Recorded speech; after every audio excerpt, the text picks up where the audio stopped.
Part 4 की starting होती है और हमें मिस्टर जू को दिखाया जाता है जो कि कंपनी में अपना काम कर रहा होता है। तभी उसके पास कोई लिन और मिस्टर जैंग दोनों की साथ वाली फोटो भेजता है। देन मिस्टर जू पहुंच जाता है जियांग के पास और उन फोटोज को बताते हुए कहता है ये फोटोज मुझे किसी अननोन ईमेल से मिली है। साथ ही वो लिन की शिकायत करते हुए कहता है वो अपने वर्किंग आवर्स में किसी दूसरे पर्सन के साथ किसी ब्यूटी सैलून में गई थी। लेकिन इन सब से तो जियांग को घंटा भी फर्क नहीं पड़ता, वो कोई भी रिस्पॉन्स नहीं करता है और वो मिस्टर जू से पूछता है तुम हुआयो के मिस्टर जैंग को कितना जानते हो। जिस पर मिस्टर जू कहता है हमने कुछ प्रोजेक्ट साथ में किए थे और वो एक रिलायबल पर्सन है। जियांग कहता है इन फोटोज में लिन के साथ जो पर्सन है वो मिस्टर जैंग है। जिसे सुनकर मिस्टर जू एकदम शॉक हो जाता है और वो उन फोटोज को ध्यान से देखने लगता है। साथ ही जियांग मिस्टर जू से कहता है जिस मिस्टर जैंग को तुम रिलायबल समझते हो लिन ने पता किया है कि वो तो ब्रीफ यानी कि रिश्वत लेता है और वो कहता है ये फाइल्स और प्लान भी लिन ने तैयार किया है। वो तुम्हारी तरह किसी हाई प्रोफाइल बैकग्राउंड से नहीं है लेकिन वो उससे भी अच्छी है। साथ ही वो लिन की तारीफ करते हुए कहता है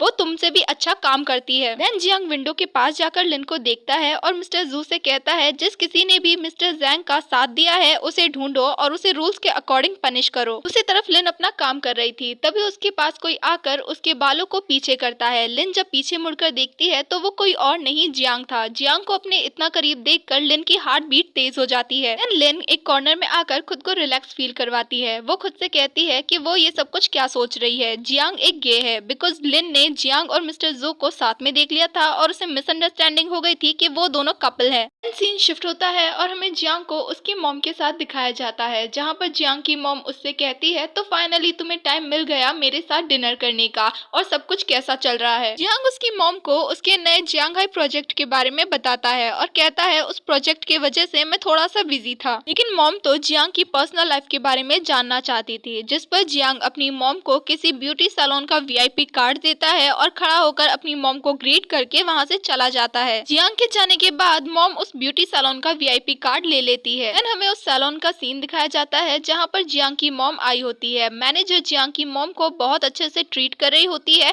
और कह रही होती है आप बहुत यंग दिखती हैं, मिस्टर जियांग आपको बहुत अच्छे से ट्रीट करता है और उन्होंने हमसे कहा है कि हम हमारी बेस्ट सर्विस आपको दे। तभी वहाँ पर एक और वर्कर आती है जो कहती है मैनेजर हमें मिस्टर जियांग का दूसरा वीआईपी कार्ड मिल गया। मैनेजर उस वर्कर को चुप रहने का इशारा करती है और वहाँ से जाने के लिए कहती है। उस वर्कर के जाने के बाद जियांग की मॉम दूसरे वीआईपी कार्ड के बारे में पूछती है। मैनेजर बताती है मिस्टर जियांग ने हमारे यहाँ से 2 वीआईपी कार्ड इशू करवाए हैं। उस दूसरे वीआईपी कार्ड का पता लगाने के लिए जियांग की मॉम वीआईपी गेस्ट बुक मांगती है। वो दूसरा वीआईपी कार्ड किसी और के पास नहीं लिन के पास होता है जो अब तक सैलून नहीं गई थी। तभी लिन के पास एक वर्कर आती है और कहती है मिस्टर जियांग ने तुम्हें ऑफिस में बुलाया है। लिन जल्दी से जियांग के ऑफिस में आती है और बिना कुछ देखे ये कह देती है मिस्टर जियांग मुझे ये वीआईपी कार्ड नहीं चाहिए। लेकिन लिन ये देखकर शॉक हो जाती है कि जियांग की चेयर पर कोई और बैठा हुआ है। यहाँ पर लिन को पता चलता है कि ये लेडी जियांग की मॉम है और इस कंपनी की एग्जीक्यूटिव डायरेक्टर है। लिन मॉम को अपना इंट्रोडक्शन देती है। तभी टेबल पर जियांग और उसकी किस वाली फोटो रख दी जाती है और मॉम को लग रहा था इन दोनों ने साथ में मिलकर हैंग आउट किया है। लिन मॉम को सब कुछ एक्सप्लेन करने की कोशिश करती है लेकिन मॉम तो लिन के सामने अपना ब्लैक कार्ड ऑफर करती है और कहती है तुम इसमें से 20 मिलियन युआन ले सकती हो, बदले में तुम्हें मेरे बेटे को 1 साल के लिए डेट करना पड़ेगा। लिन सोचने लगती है जियांग की मॉम ये सब जियांग की गेनेस को छिपाने के लिए कर रही है और इसमें वो लिन की हेल्प चाहती है ताकि वो इस सच को कवर कर सके, इसीलिए वो लिन को ये सारा ऑफर दे रही है। ये सब सोचकर लिन उस ऑफर को एक्सेप्ट कर लेती है। लिन के जाने के बाद मॉम का हेल्पर लिन के बैकग्राउंड के बारे में कहने लगता है जिस पर मॉम कहती है उन्हें लिन के बैकग्राउंड से कोई फर्क नहीं पड़ता, उनके लिए बस यही इम्पोर्टेंट है कि उनका बेटा लिन को पसंद करता है। रात के टाइम पे लिन उस ब्लैक कार्ड की वजह से बहुत खुश थी। वो जियांग को कॉल करती है और उसे डिनर डेट पर चलने के लिए कहती है। डिनर डेट पर जाने के लिए जियांग भी तैयार हो जाता है। जैसे ही जियांग अपना कॉल कट करता है वहाँ पर मिस्टर जू आ जाता है और वो जियांग से काफी तरह की क्वेश्चन करने लगता है। तुम इतना स्माइल क्यों कर रहे हो, तुम्हें इतनी रात को किसका कॉल आया था और क्या वो लिन थी, क्या तुम दोनों कल बाहर जाने वाले हो। मिस्टर जू जियांग को साफ साफ क्लियर कर देता है कि वो कल उन दोनों को साथ में कहीं पर भी नहीं जाने देगा।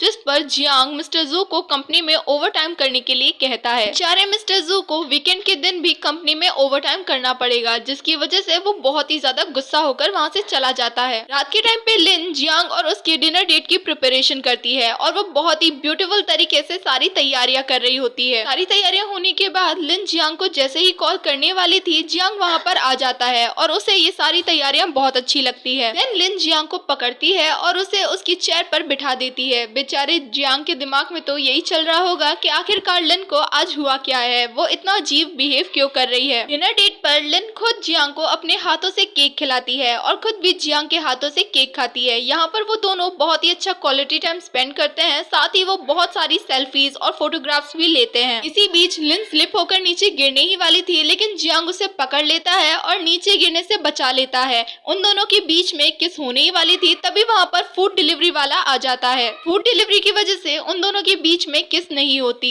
फूड डिलीवरी वाला कहता है, मिस लिन, आपने जो फूड ऑर्डर किया था वो आ गया है। इसी के साथ ये पार्ट यहीं पर खत्म होता है।